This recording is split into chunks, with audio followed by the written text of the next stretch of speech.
Good morning, everyone. This is Group 8, the last group reporters. Today, we'll be talking about the Philippines, Australia, and Oceania mythology.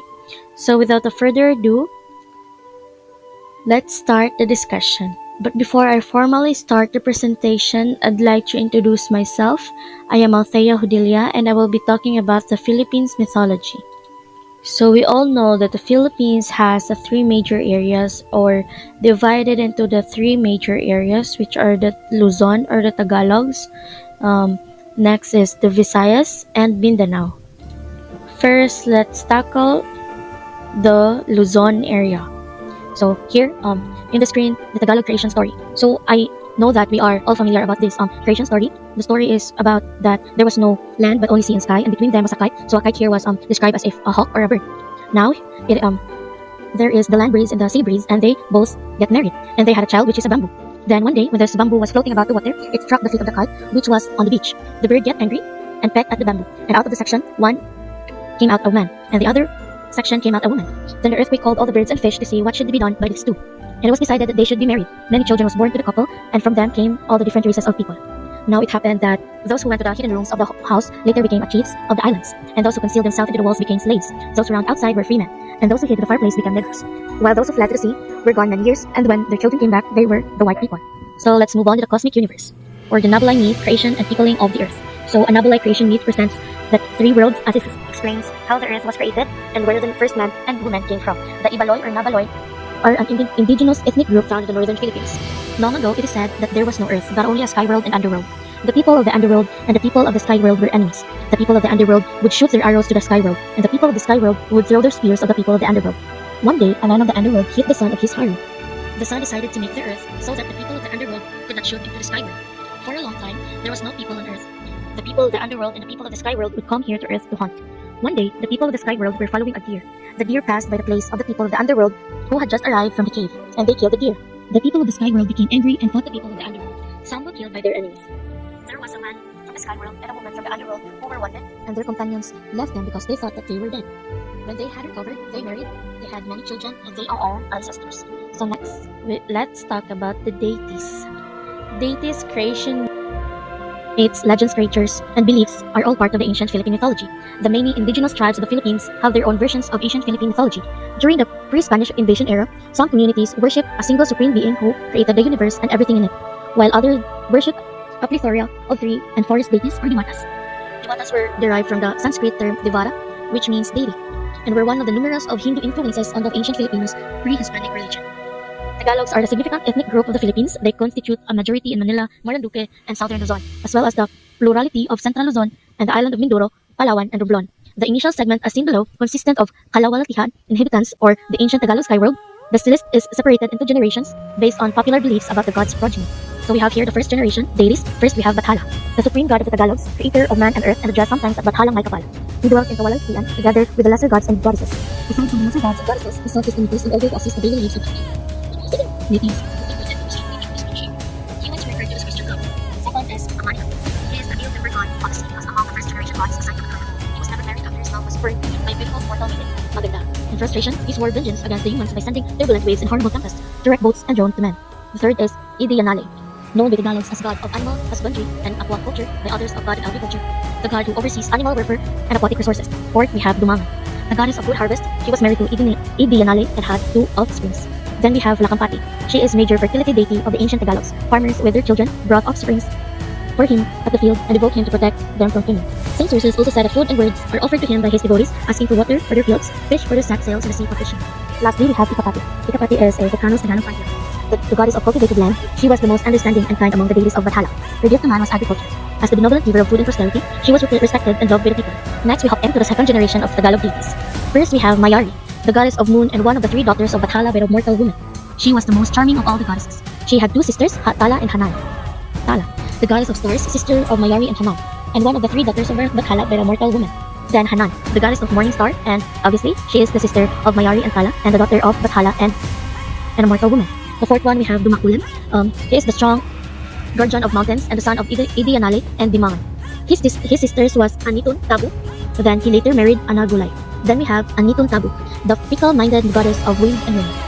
She was the daughter of Idianali and Dumangan and the sister of Dumakulan. Last deity in the second generation is Analugay or Anagulay, the goddess of lost things and the offsprings of Ikapati and Makulan. She was married to Dumakulan. Then finally, the third generation of the Tagalog deity. We have Apulaki, or the goddess of sun, or the god of sun, and the chief patron of warriors. He was the son of Analugay and Dumakulan. Then we have Dian Masalanta, the goddess of love, conception and childbirth, and the protector of lovers. She was the daughter of Anagulay and Dumakulam, and the youngest of all the deities. Depicted in the screen is the Motsi Dapol's Philippine gods family tree. We also have the harmful Tagalog deities in ancient Philippine mythology. First, we have Sitan, the guardian of Kasamaan, and the keeper of all souls, therein the counterpart of Satan. He had 4 agents whose task was to lead man to sin and destruction. Mangangaway, the first agent of Satan, and was primarily blamed as the cause of diseases. Sometimes, she would change herself into a human form, appearing as a false healer. If she wished someone to kill, she employed a magic wand. Then we have Manisilat, the second agent of Satan. She was tasked to destroy and break every happy and united family that she could find. Fourth one, we have Mangkukulam, the only male agent of Satan. He was to emit fire at night, and when there was bad weather, like his fellow agents, he could change his form to that a healer and then induce fire of his victim's house. If the fire were extinguished immediately, the victim would eventually die. His name remains today as Witch. Lastly, we have Hukluban, the last agent of Satan, could change herself into any form she desires. She could kill someone by simply raising her hand and could heal without any difficulty as she wished. Her name literally means prone or ham. So we also have other Tagalog deities in the Philippines mythology. The list includes the gods and the goddesses who don't have a unified pantheons within the Tagalog deities mentioned above. First, we have Amansinaya. She is the primordial goddess of the ocean and protector of fishermen. She was one of the 3 original deities along with Bathala and Amihan. She sent tempests into heavens, to which Bathala responded by throwing boulders, which would become a Philippine island. Amihan flew back and forth between them, making peace. Second, we have Galungalua, or wandering spirit, the winged god present in some creation myth who loves the trouble. He is identified as a close friend of Bathala. Third, we have Lakambakot. Lakambakot is the protector of the growing crops. Then we have Lakambini, is known as the pure maiden of his incomparable beauty. Ironic that he is a male diwata. He was originally known as god of kapurihan or purity, and also a god of food, festivity, and anti-gluttony. Then we have Ulilang Kaluluwa, or orphan spirit. It is a serpent god present in some creation myths that was killed with a Bathala after an ensuing rival. Lastly, we have Linga, or Linga, a phallic god. We also have here ancient Bicolanos deities. The list includes the deities of ancient Bicolanos living in the Ibalon, present Bicol region. First, we have Gugurang, the supreme god who dwells inside the Mount Mayon, where he guards and protects the sacred fire of which as well. His brother was trying to steal. Whenever people disobey his orders and wishes and commit numerous sins, he would cause Mount Mayon to burst a lava as a sign of warning of people to mend their crooked ways. Ancient Bicolanos had a rite performed for him called Atang. There, we have Halia, the masked goddess of moon and the archenemy of Bakunawa. Her cult is composed primarily of women. There is also a ritual dance named after her, as it is performed to be a countermeasure against Bakunawa. Bakunawa is a gigantic sea serpent deity who is often considered as the cause of eclipse, as the devourer of the sun and the moon. This serpent became an adversary of Halia. So much more to the deities. Next, we have here the major myth or stories, and first we have the first generation. The first deity and its major myth, Bathala. The title is the Tagalog origin myth, Bathala the Creator. Second, we have Amanikabo, titled Why the Baka-Bakahan Have Scales and Horns. Third, Ide Yanale, titled Bathala's Creation Story. She was mentioned here, and she is described as Ide Yanale, is one of the Bathala's assistants. She is the goddess of hard work and a bountiful harvest. Dumangan approached Ide Yanale in the garden. Shall I quote you? Dumangan explained. Ide Yanale was stunned and speechless. Ide Yanale had a hidden crush of Dumangan. She didn't expect Dumangan to feel the same way. Dumangan is also the Bathala's assistant, and he is the god of the bountiful harvest. Ide Yanale agreed to Dumangan's proposal. So Dumangan. The fourth one is Dumangan, and its myth story titled The Heart of Music. The fifth one is Lakampati, titled Mythologies of Polytheistic View of the World. Then we have Ikapati, titled Goddess of Ikapati. Then we have the major myth stories in the second generation. First, we have Mayari. Mayari, and the story is Deity of the Moon. Second, we have Tala, titled Deity of the Evening Star. Then we have Hanan, titled Deity of the Dawn. Then we also have here the third generation deities with together their major myth. First, we have Apukalay, or Apulaki rather. Apulaki is the god of sun and war, revered by the Tagalog and Pangasinan people of the Philippines prior to colonization. According to a myth, he was a son of the supreme god of being Bathala and a mortal woman. Along with his sister Mayari, the goddess of the moon, when Bathala went into the deep sleep, Apulaki and Mayari fought on who is going to rule the earth. They clashed furiously until Apulaki struck Mayari in the eye, blinding her. Then we have Dian Masalanta. Dian Masalanta is a third generation goddess. Her brother is Apulaki, the god of war and the sun, and her parents are Dumakulam, guardian of mountains, and Anugulay, goddess of lost things. Then he says that Dian Masalanta is an incarnation of Maria Makiling, a deity in pre-colonial Luzon in the Philippines. Maria Makiling represents the Taurus of full moon. She is a guardian of Mount Makiling, so Dian, as an incarnation, is a patron of Mount Makiling. We have here mythical creatures of the Tagalog area. We have Aswang, Encanto, Capre, Manananggal or Nuno, Manananggal and Nuno or Nuno sa Punso. So Aswang. Aswang are shapeshifters that are human-like by day, but transform into different monstrous forms to harass and eat away humans at day or night, especially pregnant women who are about to give birth. Second, we have Encanto. Encantadas are nature fairies and spirits. They are said to be angels who revolted with Lucifer against the Lord. When the angels of God drove them out of heaven, some fell on earth. Then we have Capre. Capre is a greeny, tall, dark giant that smokes huge rolls of cigar or tobacco, who hides and lives atop large trees, particularly on big old mango, acacia, or balete. It is the Filipino equivalent of Bigfoot. Then we have Manananggal. Manananggal is a special type of aswang who has the ability to fly after separating itself from lower half body. And like most aswangs, are females. It is a night-backed winged creature that flies on top of houses and prey on pregnant women for fetuses. They extended their long, sharp tongues from the rooftop to the navels of their victims. Manananggal is taken from the Filipino word tanggal, which means to separate or to remove. It appears human during the day, and at night it leaves its lower torso in an isolated place when they can't hunt. Lastly, we have Nuno, or also known as Nuno sa Punso. It is a dwarf-like creature or goblin in Philippine folklore which lives in an ant-hill or termite mound. The term Nuno sa Punso means ancestors or godparents of the ant-hill. It is described as a small old man with a long beard.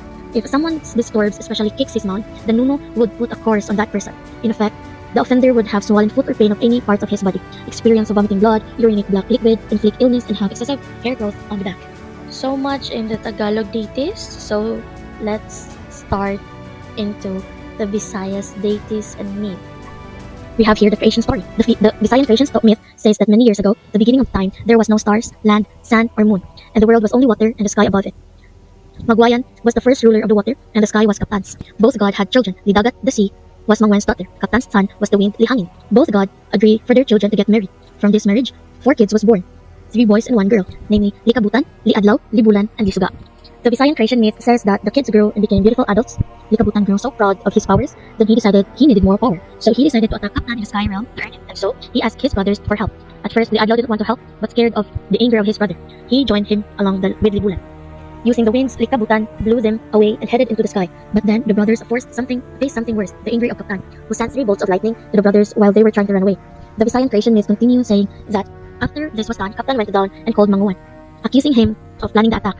Magwayan told him he knew nothing and calmed the anger of Kaptan. Both gods cried after death of their grandchildren, and even with all their power, they could not bring them back to life, but they give to each body a light that will shine forever. Liadlaw became the sun, Libulan the moon, while the silver pieces of the body of Lisuga turns into stars.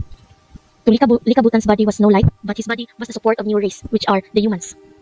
Then we have the cosmic universe. The Visayan myth demands discovery of the earth. One Visayan myth also narrates how people of the sky world discovered the earth, descended to it, and settled there. The Visayan is the umbrella of the Philippine ethno-linguistic groups native to the whole Visayas, to the southernmost island of Luzon and the most parts of the Mindanao. In the olden times, no one lived on earth. The only visible things on earth were the plants and animals that dwelt in the water, rivers, and the seas. Man lived in the heaven. In a portion of the heaven where man lived, there was a hunter named Ukunirot. He was highly skilled with a bow and arrow and in throwing a spear. One day, Ukunirot went hunting in a certain place. He saw a bird, the mere sight of which made him hungry. He held his bow and stretched it so far that it nearly broke. He released the arrow and hit the bird. The arrow landed head first, upright on the ground. Ukunirot pulled the arrow, and in the doing created a hole on the ground of heaven. He looked through the hole and saw earth with its vegetation.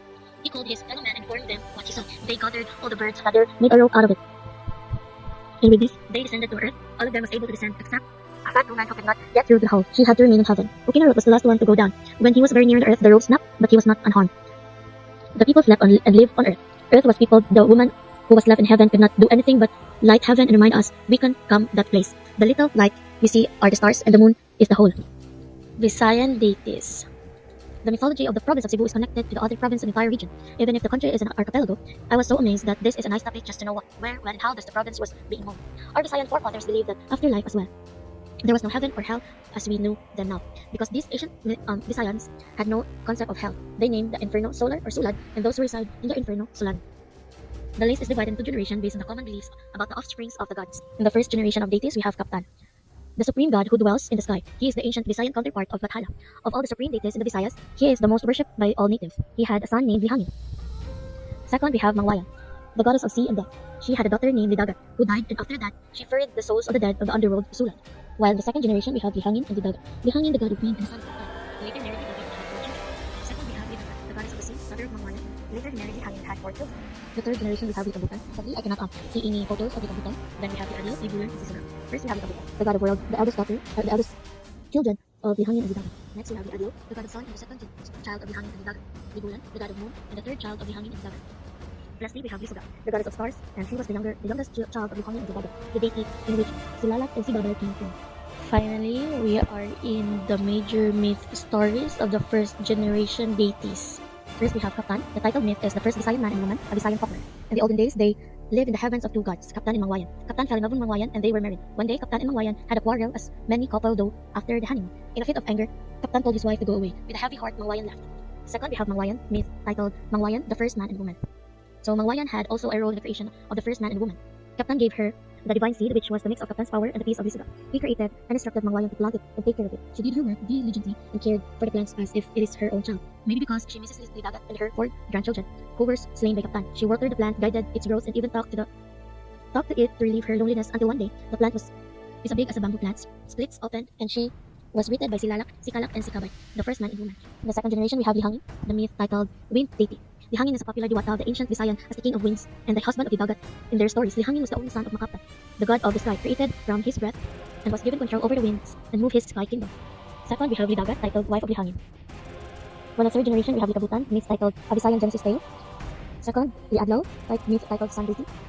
Then we have Libulan, myth titled Moon Deity. So here we have the mythical creatures of the Visayan mythology. We have here Agta, similar to Kapre. The Agta is also a hairy, giant spirit that lives in large trees, but he is not shy of showing his romantic side. He is known for luring females with flowers. He derides men crazy, then seduces them to suicide. Second, we have Aswang. In Cebu, the Aswang could be a witch or a bloodsucker with shape-shifting powers. During the day, the Aswang could be a silent lady who lives in a simple life, but at night, she could become a monster ready to feast a human blood and flesh. She especially likes pregnant women with fetus she would gladly eat. Third, we have Banwaan. The Banwaan, which means of the forest, is the Cebuano version of the Encanto. The term could also vary into Katsila, meaning Spaniard. It is believed that these beings with Caucasian features and colors would appear to people they like. They are also ready to help hosts who need help them.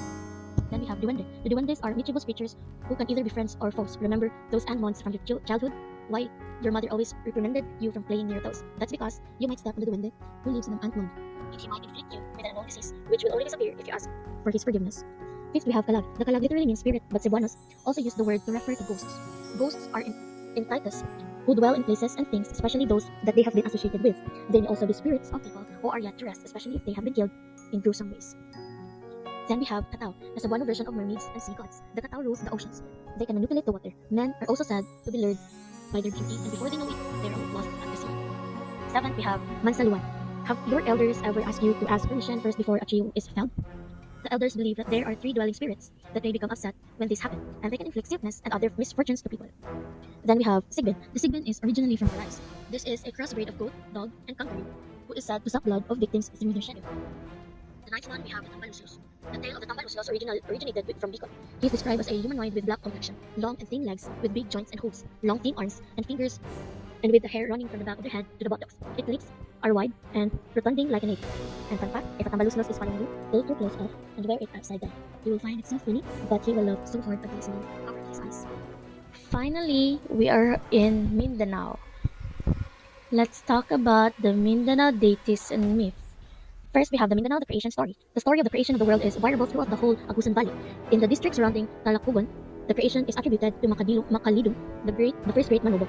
The details of his great work are very merged. He set up on the posts, some say iron posts, with one of the center. At the central post, he has his body, in company with a fighter. According to the version of some, and whenever he feels displeasure toward men, he shakes the posts, thereby producing an earthquake, and at the same time, intimating the man he's in. It is believed that should the trembling continue, the world would be destroyed. In the same district, it is believed that the sky is round and its extremities are at the limits of sea. Somewhat near these limits is an enormous hole called the navel of the sea, through which the waters descend. It is said that in the early days of creation, the sky is low, but that one day a woman while pounding rice hit it her pestle, and it ascended to its present position. Here we have the cosmic universe according to the Marno myth, origin of this world. The earth world or layer on which we live lies approximately at the center of the universe. It is therefore the largest layer, and the layers of the sky world and underworld grow successively smaller as the approach of zenith and nadir of the celestial goal, the boundary of the universe. The belief in many-layered universe is shared by Marnao and Balaan. The Marnao believe that the earth is divided into 7 layers, with each layer inhabited by a different kind of being. The uppermost layer is inhabited by human beings, the second by dwarf, third by nymphs, and the sky also consists of 7 layers. Each layer have a door guarded by huge mythical birds called Garuda. Each layer of the sky is inhabited by angels. The seventh layer of the seat of earth, heaven rather, which is also divided into seven layers. According to the Marino folklore, this world was created by a great being. It is not known, however, who exactly is the great being, or how many days it took him to create the world. This world is divided into seven layers, as I mentioned earlier. Heaven, who is found in the seventh layer of the sky, is where good people's spirit go after death. Saints are assigned to the seventh layer, while persons who barely made it are confined to the lower layer, which is found at the bottom of heaven. The soul of every person is found in tightly covered jars kept in one section of heaven. This section of heaven is closely guarded by monsters with 1,000 eyes named Wal. Wal, in addition to his 1,000 eyes, has also 8 hairy heads. Here we have the Mindanao deities. First we have Pamulak. But first, the colorful and interesting Mindanao mythology would have gone in our forefathers of it and hadn't been the few determined person who took the risk of studying it. By the mythology of Mindanao, it is as diverse as the island virus tribes. Among them are the Bagobo, Manobo, Bukidnon, Subana, and Tulungan. So let us dive straight into discover the wonderful world of ancient Mindanao. So as I said earlier, first we have Pamulak Manobo. Among the Bagobos of Mindanao, the supreme god called Pamulak Manobo was considered the creator of everything. Pamulak Manobo was believed to be in control of other natural occurrences. When it rained, for example, the Bagobos believed it was the great gods spitting or throwing water from the heaven. The white clouds of their hands were actually the smoke from the fire produced by other gods. Then we have Tuglay and Tuglibon. Tuglay and Tuglibon are two of the most prominent figures in ancient Bagobo culture.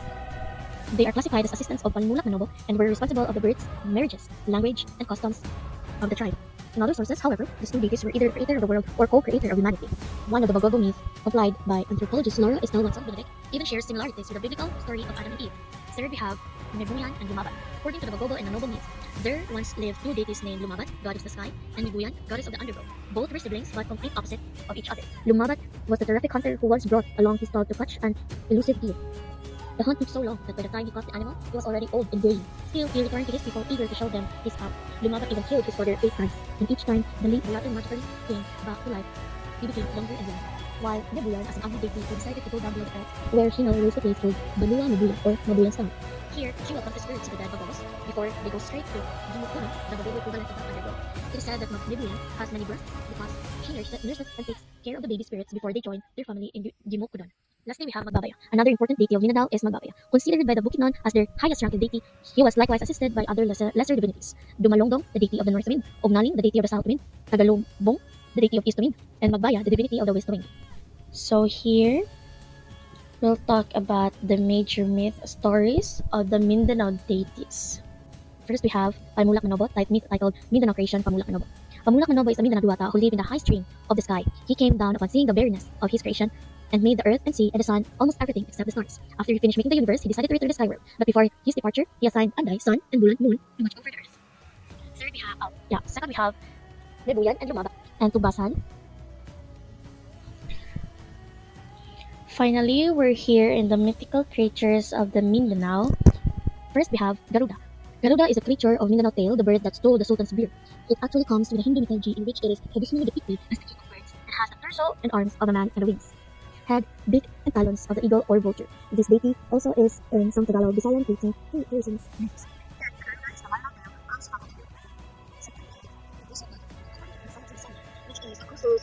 Bravo del Norte, Banutu is seen as the gigantic dragon, which is also known as Naga, shot in the sky. It is said that God granted a couple wish to be saved by the savage beast and thus put into the sky, and when the world ends, it will eat the unfaithful people.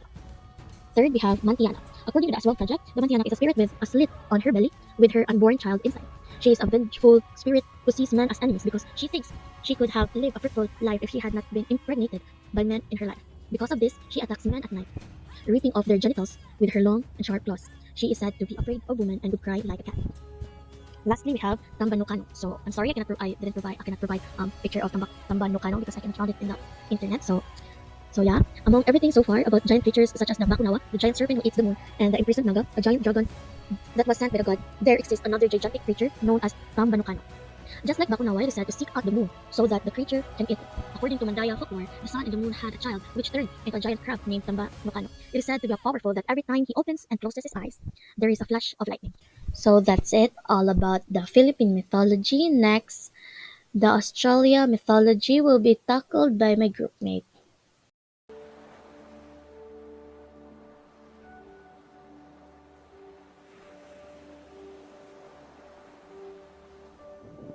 Hello, good morning everyone. So we are done with the Philippine mythology and let's go to Australia and Oceania, focusing on Polynesian mythology.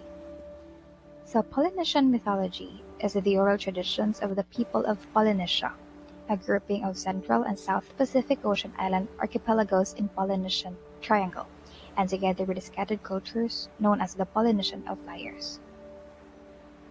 So the creation stories of Polynesian mythology.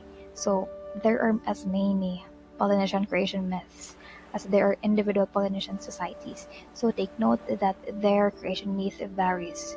And even within societies, there are variants. And one creation myth with versions in most of the islands is this Maori theory. So Rangini, the sky father, and Papa Tunako, the earth mother. So according to this myth, it was Rangi and Papa who existed in the beginning. Rangi was the masculine force in the universe associated with sky and light. His consort Papa was the feminine force of the earth and darkness. So the creation began when one of their children decided to separate them. But however, they failed and failed, even though they tried as many times as they can. But however, one offspring of Rangi and Papa succeeded, which is Cain, the god of force, and as he lay on his back and separated his parents by pushing upward with his legs, pushing Rangi up into the sky and pressing Papa to the earth. So the creation stories of Polynesian mythology, yes, as what I've said, it varies. So let's discover how it is different and how it is similar to each other. So in Samoa and Tonga, the Samoan equivalent of Rangini, the sky father, and Papa Tunako, the earth mother, begins with Tagaloy Lagi, who created the islands of Samoa by throwing down rocks from the heavens. So one of these rocks, Papa Tu, married Papa Eli. So Papa Tu represented the father mountain, and Papa Eli the earth mother. From this union came the gods, and the gods married and formed, and from them came human life. So also have a story of creation in Tahiti. In Tahiti mythology, Atea, the sky father, married Papa Tuoy, the earth mother. So their child was Tumonui, the great foundation, who married Papa Haraha, and then the life-giving earth. So their children in turning was Tefatu, which is the Lord of the heavens and ancestors of life.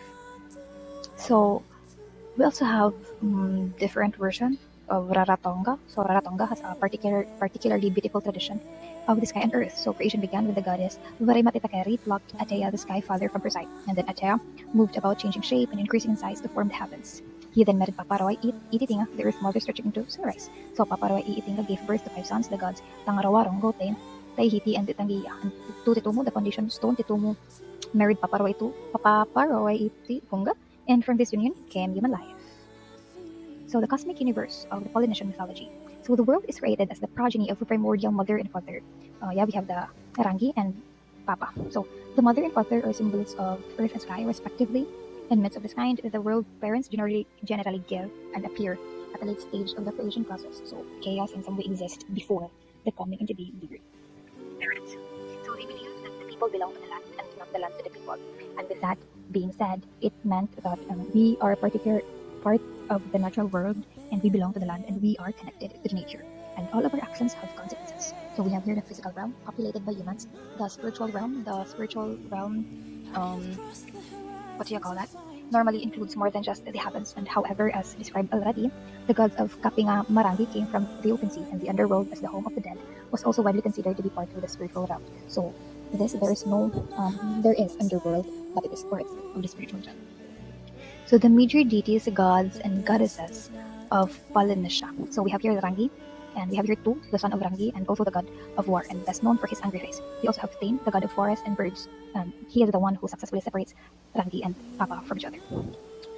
We also have Tangaroa. He is also the son of Rangi and Papa, and the god of sea and the progenitor of fish. And Drongo, the god of agriculture, one of the children of Rangi and Papa. And we have Tawiri, the god of thunder, lightning, winds, storms, and clouds.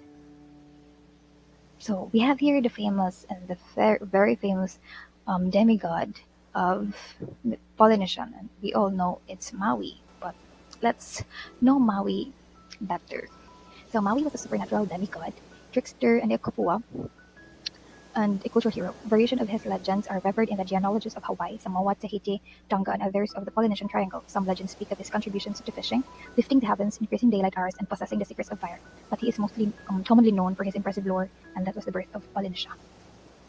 We also have the Pele, the fire goddess of Hawaii, a powerful and destructive deity. She is said to live in the crater of the volcano of Kilauea, and Kilauea is located in Hawaii, and it is an active volcano. Perhaps the best-known deity of Hawaii is Pele, yes, and Pele, just like Maui, appears in many myths and legends. So we also have here the common creatures and monster of Polynesian mythology, which is the Manaya. It is a mythological creature for the Maori tribes, and this creature was composite with the head of a bird and body of a man and tail of a fish, but to some it varies.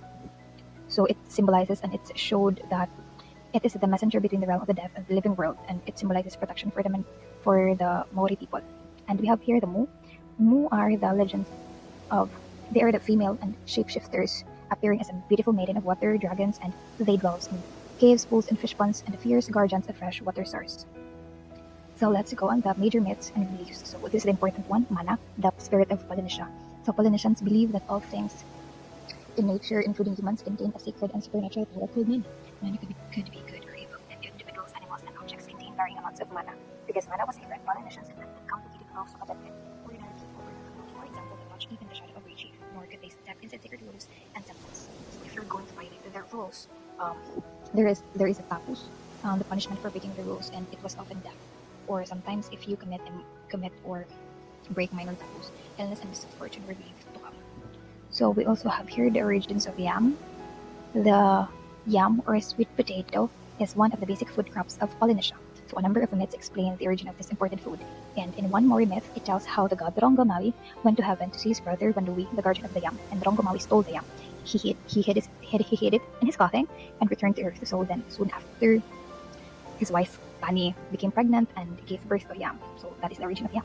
On a beach in Hawaii, though in truth, not just any man, but Maui, a trickster demigod raised by the divine, and here on Earth to live his best life. And what a life he's lived. Though sometimes known for being mischievous, Maui also has a deep desire to do good and to honor his family. So today, we're going to tell you about how he made the days longer, brought fire to humanity, and even created the islands themselves. Boy, we really do have a lot to thank him for, huh? Maui was the youngest of 5 sons, and his parents were Akalana, Immortal, and the goddess Hina. But out of all of the brothers, only Maui had inherited divine powers. Each day, their mother Hina labored for hours making tapa cloth out of bark and lauhala mats used for rugs and sails. However, her work never had time to dry, because back then, there was only a few hours of sunlight a day. This, of course, was due to the unruly sun, which wheeled and whirled across the sky briefly, and then left everyone in the cold darkness for what felt like an eternity, meaning everyone suffered wearing damp clothes and sailing ships with rotting sails. After witnessing this difficulty day in and day out, Maui knew he had to help his mother. And of course, the help was humans. So, he formed a plan and approached his brothers for help. He suggested that they catch the sun in a lasso, so they could hold him back and convince him to please move more slowly. But his brothers doubted him. Surely the sun was way too hot even for a demigod to handle. But then Maui flexed his demigod muscles and flashed his demigod smile. Oh, all right. They would take a chance on him. And so, they began to twist ropes together to build a lasso to ensnare the sun. Once finished, they all walked east and hid, waiting to catch the sun by surprise where it rose. Then, as the sun peaked over the horizon, they threw the great snare. The sun struggled and flared and tried to break free, but it was all in vain. They held him down and only released him once he promised to move more slowly, giving the gods and humans more time in the sun each day. Aw, thanks, Maui. Best demigod ever. One thing he could never really get the hang of was fishing. In fact, his brothers always made fun of him for it, and Maui hated being made fun of. He wanted to get back at his brothers, and, get as good at fishing as they were, of course. Then he remembered something. His family had an ancient heirloom, a magical fishing hook made from the bones of his ancestors. And because of his demigod powers, he alone was able to handle it. Ha! Perfect! He was sure to catch something amazing now. But then the next time his brothers all went fishing, they still wouldn't even let him on their boat and sailed away without him, leaving a sad Maui on the shore. Then, when they came back from their fun family fishing trip together, they proudly displayed their catch, a massive shark. But Maui, now doubly angry of course, pretended to be unimpressed, saying that if they had taken him with them, he could have shown them a much better fishing spot, and they would have caught much more than just that puny thing. So tiny. So, eager to prove their younger brother wrong, and laugh at his puny catches yet again, the next time they went out, they actually took Maui with them. Once they arrived at Maui's fishing spot, his brothers egged him on to show them how it was done. So Maui cast his great hook into the sea, and when he did, the ocean floor began to shake, while huge waves rocked the boat. Oh, this was the big one. Maui told his brothers to paddle. Quickly! They must stay ahead of all of the fish that were making these great waves, or they would surely never catch any. So the brothers paddled and paddled and paddled, with Maui insisting that they keep going, and definitely not look back, for if they did, the fish would be scared away, you see. So they kept at it for a long while, until one of them, truly exhausted, finally looked back. Rather than fish, Maui had hooked great islands, and they had dragged them from the bottom of the sea to the surface with his hook. So that day, Maui had gotten revenge on his teasing brothers for leaving him out, and also inadvertently greatly helped humanity by bringing to the surface more land they could live on. Thanks, Maui! Best landscaper ever! Maui can often be misconstrued as just a mischievous god that toyed with humans. But after looking at all of the wondrous and helpful things he brought us, I'm betting if we were to let him know just how thankful we were for all he did, what could he say except, "You're worth it"? Huh? Oh, come on. Asia, there lived a young girl named Pele. She was a fire goddess. Pele could do things with fire that you and I could only imagine. But she wasn't the only one in her family with special gifts. Pele's brother was the Shark King, and her older sister, Namakaukaha'i, was the goddess of the sea. Anyway, he used the stories about Pele and her many adventures, but this legend is about how Pele found her home. And like all good family stories, it starts with a fight. Why are you always angry features of me? I can't help it if I'm prettier than you. Don't pretend you don't know. You used your powers and made my boyfriend like you. Now he won't even answer my coconut letters. What? No, we're just good friends. Then why did he say he can't see me anymore because he likes you now? Really? Oh. I told him not to tell you till next week. After battling for ages, which was really only a couple of minutes, a thought came to Billy. If we keep this battle up, Namakau Kahati is going to end up flooding the whole island. So Billy decided to run, leave her ancestral roots, and with the help of her brothers, she devised a plan to search for a new home. All right, sis. The plan is, you and the rest of the whānau will travel on this massive hook I made. I was going to put it in my mountain hideout so years from now, a girl called Moana would find it and sing a song about the lost art of ocean traveling. But I suppose they'll just have to wait. Off they went on the big waka, being towed by Billy's brother, the Shark King. Oh, some of you fellas need to go on a diet. They traveled the oceans, searching for their new home. Many islands were unsuitable, and others were so rich in water, Billy couldn't make a fire pit. When Billy could summon fire, it wasn't long before the smoke would alert Namakaukaha'i. Ah, here you are, sister. Did you really think you could run from me? And look who I brought. My good friend, Tidal Wave. On and on this went. Billy would find an island and summon fire from her fire pit, only to have Namakaukaha'i turn up and flood the entire island with the ocean. Wherever you go, I will find you, sister. They had almost given up hope when the small group of voyagers discovered the Hawaiian Islands. All right, fellas, welcome to the Hawaiian Islands. I reckon some of these islands will prove quite prosperous for all of us. Billy, you want to do your thing with the stick? I'll stay down here for the rest of the family and do some fishing, eh? But no one's allowed to catch sharks. And so off Billy went with her stick. She summoned fire and lava from beneath the earth. And just as it had happened before, Namakaukaha'i could be seen in the distance, riding atop a massive wave. Right, fellas, lines up. The Macca's on her way and there's going to be a big scrap with Billy. The battle between Billy and Namakaukaha'i was fierce. Billy threw bolts of fire at her sister, and in turn was met by walls of water. The interesting thing was, the molten lava that Billy was summoning was just as quickly being cooled by her sister and created land. Only one of us will leave here alive, sister. Bring it on. Their battle lasted weeks, and by the end of it, Billy had retreated so far inland and so high up a mountain that even Namakaukaha'i's water attacks couldn't reach her. I don't care if I have to wait an eternity. I'll be waiting for you, Billy. I promise you. Where did she go?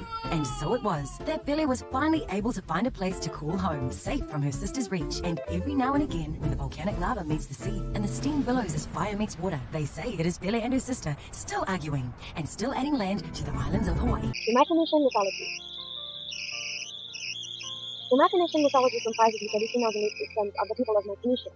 There is no single belief system in the islands of Micronesia, as each island region has its own mythological beliefs. The islands are the Caroline Islands, Marshall Islands, Mariana Islands, Gilbert Islands, and the Federated State of Micronesia. In the early 1920s, the Europeans arrived in Micronesia and brought Christianity with them. Traditional beliefs declined and changed with the arrival of Europeans, which occurred increasingly after the 1520s. In addition to that, the contact with the European cultures led to the changes in the local myths and legends. Travelers and missionaries wrote down some of the original myths, but many were lost before they could be recorded. The major creation of the Micronesian Islands. The major creation of the Micronesia mythology has something to do with the ancient spider god Eru-Enap. Eru-Enap is an ancient spider at the beginning of the creation. In the great darkness of the void, he found a clamshell. He couldn't help but to seek only to be imprisoned inside the shell. Eru-Enap found a small and a big snail inside the clam. He suggested the snail that he would be given a prize if he opened the clam. So the small snail went to have a look, leaving a phosphorescent trail behind it. A little white wormy caterpillar thing was revealed in the light. His name is Ruby. When they noticed that the snail's goal was not enough to open the clam, Ruby took the chance to do it. He had so hard that his sweat poured into pools, spread into lakes, and finally became the sea. But how the seas and lakes appeared before the earth was created has yet to be explained. This clam is deeper than you can imagine. Eventually, the big clam came and the clam popped open. The lower portion was the earth, covered in Ruby's sweat, which is the sea, and the top half became the sky. The exhausted snail turned to the moon, and the poor old Ruby, who did not survive the ordeal, was turned into the Milky Way. And as for clarification, the small snail became the sun, and the bigger snail became the moon. Okay, moving forward. The cosmic universe of Micronesian Islands explain how things work and why things happen. The cosmos defines the spheres of activity between spirits and humans. Within the cosmos are the places for gods, ancestral spirits for the sky realm, and living humans for the land. There are places where people go after death, places where the dead are put to various tests, and places where the living can interact with their deceased kin, and that is the underworld or the undersea world. Next is the Caroline Islands and their major deities. Gorad Island is the Persian god of perpetual punishment or god of judgment. Magellan, the god of flattery. Mitigated, the Micronesian god and known as Maui of Caroline Island. Nani-Umlat is the Micronesian god of fertility. Aldefus, the trickster god or the prankster god. Laki, god of carpentry. Lagilan, god of rain, also known as the god of sky. Salal, the creator god. Yalafat, an albatross god or the Micronesian bird god. Reunion, a female Gemini. Palulis, the seafaring god of boats and canoes, which is your lost at sea, turn to him. And Anle, the god of navigation. Alulat is the supreme sky god and creator. In the Caroline Islands, their major myths are tales about Paolo wherein Paolo sons Ikram and Nurong became jealous of their younger brother Alaloy and killed him. Colorless glass all the way back in its pure form and gazing lots of eyes that shone like stars to help the protection test. Second is the purple pearl mermaid like Asia. And then the third one is ubiquitous and its fishing food. Instead of fishing a bunch of foods, he fished up an island where he went to live with his two brothers. Next, the Marshall Islands has their own creation myth. In the Marshall Islands, the parent lake Loa is said to have glanced down and murmured until a reef island flanked and a white tern rose when the stream about sea arose. The Marshall creation myth resembles the first chapters of Genesis where God says, "Let there be," and such. So the major deities in Marshall Islands are Licanor, she was the goddess who lived in the sky who taught humankind the importance of art and sailing. Second is Legman, the population god. Third is Loa, a sea being of the Marshall Islands. The major myth of Marshall Islands is the how the legend of people, why people avoid agile at quadrants. Third is the story of Oud, fourth, the story of Elizabeth. Fifth, origin of the banana. Sixth, Tabolar, the first coconut. Seventh, Tabolar's brother Lucan. Eighth, origin of the coconut tree. Ninth, origin of the breadfruit. Tenth is origin of fire.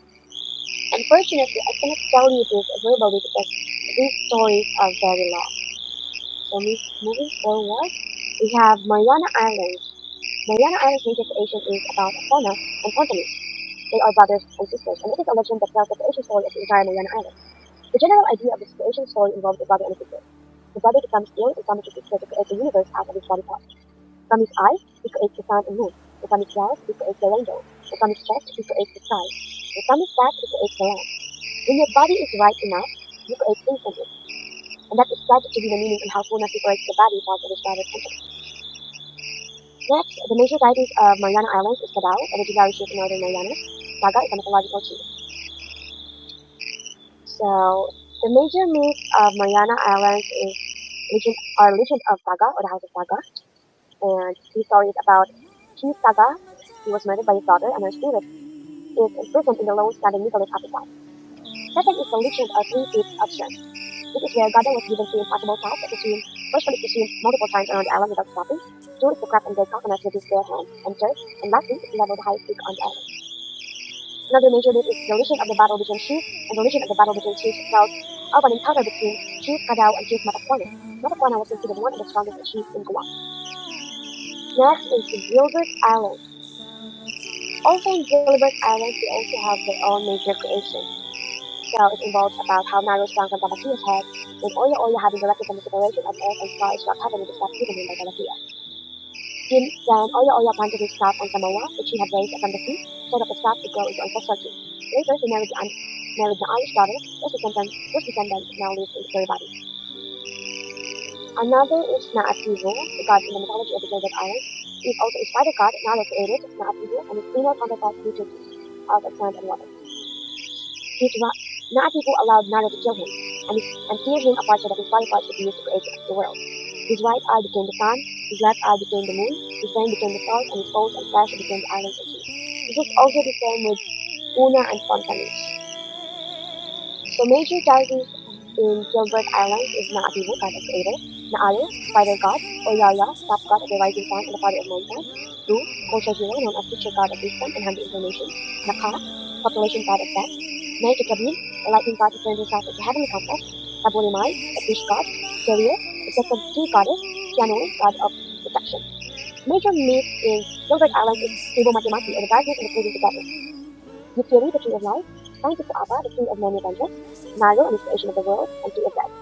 And again, unfortunately, I cannot tell you it verbally because it is too long.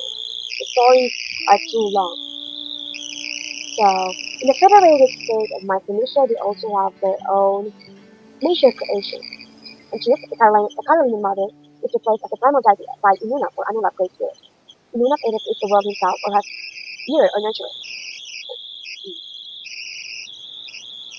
So, in the cosmic universe in federated state of Micronesia, the spirits, divinities, and human and the Skyrian. Frontier mythology offers an interesting concept. The Frontier universe is created by spirits, divinities, and humans working together. In Frontier, the vault of the sky was like the roof of a ceremonial meeting house. A supernatural octopus directs the first human settlers to place where the rock will be deposited to become Ponte, literally upon a stone altar. Ponte is part of the federated state of Micronesia. So the major deities in the federated state of Micronesia is Anula, the god of magic, the Kilika, the shining noble or the wonderful king, Lokatau or Luk, the spirit god, Yelafat, the trickster god, and their major myth is Anamugang, the probably a legendary Lapis navigator who led an expedition in rafts and tunnels 5 or 600 years ago. In this expedition, he discovered the island of Salau. Another is Ipakalakel, the shining noble, wonderful king, also called as Izikoku, was a semi-mythical hero, warrior from Kaswa who conquered the settlement. The Federal dynasty was supposed to organize government or the rulers of Fantai, an island in the modern federated state of Micronesia. Another major myth in the federated state of Micronesia is the crab and the needlefish. It tells about how the needlefish became bitter. This is also too long. Alright. Okay. So, as for Micronesian creatures, many Micronesian myths appreciate animal systems. The stories usually revolve around three main characters, such as a crab, either a turtle or an octopus, and recounted the pranks they played on other creatures. The myths also help explain the relationships among various animals. Some evil characters in Micronesian myths were cannibal spirits or ogres, a hideous monster usually characterized by their strength and stupidity. These creatures could be frightened away by loud noises and were terrified of fire. Consist of thousands of islands and a remarkable variety of cultures. These individual cultures possess different mythologies and guides. Nevertheless, the mythologies of Melanesia do share certain basic elements and truths. In Melanesian mythology, we will be focusing on Fijian mythology and Papuan mythology. The creation myth in Fijian mythology is about the creative god known as Titi or the Great Serpent Creator. His real name is Titi. He lived alone in the sky. Although he shared flying space with Furukawa, a female hawk, one day the hawk made a nest and laid 2 eggs. When Titi offered to babysit and was astounded when the eggs hatched and out popped a baby girl and a baby boy. Apart from that, in Fijian mythology, Titi was also the creator of worlds, fruits, and of men. He also judges newly dead souls. Since then he has become the god of earthquakes, storms, and seasons, whenever Titi shakes himself, fertilizing rain will fall, delicious fruits hang on the trees, and the young fields yield an excellent crop. Titi is also known as the god of wrath, who declares himself in terrible fashion. He punishes and chases his people by destroying the crops of their flock. So, the cosmic universe of Melanesian mythology usually set in sky, realm, sea, and land. Melanesian creation myths generally involve ancestral heroes who wander from place to place, forming the landscape and creating the rules of society. Major deities of Melanesian is Gigi, the famous creator god of the serpent god. Abimaelago, the goddess of sky. Nakuaka, the shark god of fishermen. Ratu Maipulu is the geographical god or agricultural god. Nangananga, death goddess. Liwalivo, the great woman or the Fiji goddess of the underworld. Ligadua, god of the drum. Jari, the snake surgeon goddess. Waivuki, the goddess of season. Samulayo, god of the spirit of war and those dead souls who died in the battle. Sodilagal, god of mountains. Major myth in the Melanesian is in Fijian mythology is the tale of Gigi. And then next is Dakuwaka, the shark god, who was greatly respected by the fishermen because he protected them from any danger at the sea. He was once going inland to conquer Kadabu Island in the river when another goddess challenged him into the form of an octopus. Dakuwaka became the god and protector of Kadabu. He also has the ability to control the sea, immense strength, and change shapes into anything. But his real form is that of a muscular Fijian man with the upper torso of a shark. The legend of the firework walkers in Fiji. Legend states that Fijian fireworkers are descendants of a Bika warrior who ventured out of spearfish in the sea. While in the water, they reached under a ledge in the reef and grabbed an eel. Inside the eel lived a spirit god. The spirit god begged for his freedom and promised to give the warrior of power and strength. And that power is the ability to walk on fire. So major myth in Fiji is Bulu. Bulu is the name for the world of spirits, assumingly the underworld or afterlife. During a month called Valua Araita Ratumai Bulu in Fiji, the god Ratumai Bulu, who is in charge of agriculture, comes to earth from Bulu to grow the fruits and breadfruit and other creatures. Another is the cargo coach. Member of the cargo coach believes that one day an ancestral spirit, creator god, or culture hero would bring cargo to the people, leading to an age of prosperity, justice, and independence from foreign powers. The creatures in Fijian mythology is that Abaya, a type of large eel which dwells at the bottom of the freshwater lake in the Fiji. Abaya is said to consider all creatures in the lake its children and protect them fiercely against anyone who would harm or disturb them. Next is Apira. Apira is a demoness from Melanesian mythology. She is portrayed as a wild woman with young female servants. She draws people to her by her beauty, entrapping them by causing weeds to grow around them. Once they are trapped, she proceeds to devour her victim. Next one is the flaming deer. The giant who was so large his teeth appeared as burning logs. The giant tormented villagers day after day, eating people and wrecking havens. The villagers took the feast back to the village, and that was the first time man acquired the use of fire. So, moving forward to Papuan mythology, the island people of Papua New Guinea say that Kevenja climbed down to earth on a rope to have and fish. When he tried to return to the sky, he found the rope cut. His wife threw down fruit and vegetables, including cucumbers that became women. The offspring of Penguin Jack and these women became the ancestors of different cultural groups. The cosmic universe of Papua New Guinea is taking a well-known Papua New Guinea Highlands base in stark contrast, recognized no major deities like Tongan, and their cosmology is defined exclusively by their ancestors. The dead were deposited high in the mountains, which is the land, and its deposited were thought to push the clouds, the sky, backwards and forwards across the side of the great valley, allowing for the sun and moon to be seen or not. The spirit powers in any case, including harmful places of spirit, will be sexually environmental or largely horizontal in relation to human beings out there, rather than above or below. So the major deity is Abigowo, the goddess of rain, and African, the goddess of creation, Malara, god of the planet Venus, Owaro, deity of unlimited life, force, and strength, Kambel, goddess of sky. He also created the clouds which pushed up the sky and separated it from the earth. So Dudu Gura, a leg child, because he sprang from the cot in his mother's leg. The people of this village mocked and bullied Dudu Gura, who one day told his mother to hide under a rock because he was going to become the sun. A myth from Dubu Island in Papua New Guinea. Another is how Mount Bilui shared its base. And next is how Mount Ialivo and Mount Bilui separated. Creatures in Papuan mythology is Monsters Zika. It is an animal said to have been seen on Papua New Guinea in the early 20th century.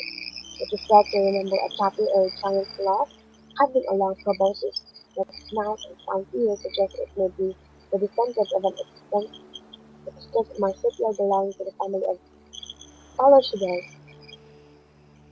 Second is the ogre, or hideous monster. Third, snakes, monsters, and trees. We are done with Micronesian and Melanesian mythology, which precedes the South Pacific Islanders. South Pacific Islanders refers to those people whose origins are the original people of Polynesia, Micronesia, and Melanesia. So, let's proceed to Polynesia. Hawaii, or invaded Hawaii, are the indigenous or aboriginal people of the Hawaiian Islands. Their ancestors were the original Polynesians who sailed to Hawaii and settled the islands around the 5th century AD. And then Samoa, or the American Samoans. Samoans or Samoan people are the indigenous Polynesian people of the Samoan Islands and archipelago in Polynesia. However, they are divided between the independent state of Samoa and American Samoa, an unincorporated territory of the United States of America. Tokilo. Tokilo people are the inhabitants embraced Polynesian mythology and the local god Tui Tokilo. Over time, they developed distinctive musical and art forms. Next is the Tahitian people. Tahitians inherited a rich and vibrant culture from their ancient ancestors. Polynesian artistry, which includes weaving, wood carving, and tattooing, is grounded in the mythology of the heritage. Next is Tonga, or the Tongan people. Tongans are Polynesians and the population is relatively homogeneous. Tonga remains a constitutional monarchy and the king exercises considerable influences. In Micronesia, the first one is Guam, or the Guamian or Chamorros. Native Guamanians, ethnically called Chamorros, descended primarily from Austronesian people and may also have other ancestries such as Spanish, Mexican, Filipino, or Japanese. Chamorros and other Micronesians constitute about half the current population of Guam. Next is the Mariana Islands. Marianas arrived there after making what may have been at the time the longest uninterrupted ocean voyage in human history. Approximately 64,590 people of Chamorro ancestry live in Guam and another 19,000 live in northern Marianas. That is why native people in Mariana Islands and Guamians are somehow the same. The picture shows the native people of northern Mariana Islands. Chuk or Chukis. The Chukis, previously spelled Trukis, are a Micronesian speaking ethnic group indigenous to the island of Chuk and its surrounding islands and atolls. Pohnpei. Pohnpeian or Pohnpeian. Pohnpei is a high island in the eastern Caroline Island group of Micronesia. The Pohnpei means upon a stone altar. The people refer to themselves as Man Pohnpei or of Pohnpei. Causeway. These are the indigenous people of Causeway or the Caucasoians. Marshall Islands, the Marshallese people, are of Micronesian origin and are believed to have migrated from Asia to the Marshall Islands several thousand years ago. The Gilbert Islands, these are the known Ikiribati people, indigenous group of Gilbert Island. In Melanesia, first is Fiji. The Fijians, or Itauki, are the major indigenous people of the Fiji Islands and live in an area informally called Melanesia. The Papua New Guinea or the Papuans. The Solomon Islands or the Solomon Islanders, they usually have brown skin and blonde hair. And lastly is the Vanuatu. The Vanuatu is a large group of closely related Melanesian ethnic groups native to the island country of Vanuatu. Now question is Philippines part of the South Pacific Islanders? Unfortunately, no. While the Philippines is a collection of islands in the Pacific Ocean, this doesn't mean that Filipinos should identify themselves as Pacific Islanders. The Philippines is made up of more than 7,000 islands located in the Pacific. But according to the U.S. Census Bureau, Pacific Islanders are people who either descended or are from the three regions of Pacifica, the Polynesia, Micronesia, and Melanesia. And the Philippines is not part of any of them. Pacific Islanders are officially specified to be native Hawaiians, Samoans, Guamanians, Chamorro, Fijian, Tongan, or Marshallese. A strict definition, none of which includes the Philippines or Filipinos. And that's all for Philippine, Australia, and Oceania mythologies. Thank you.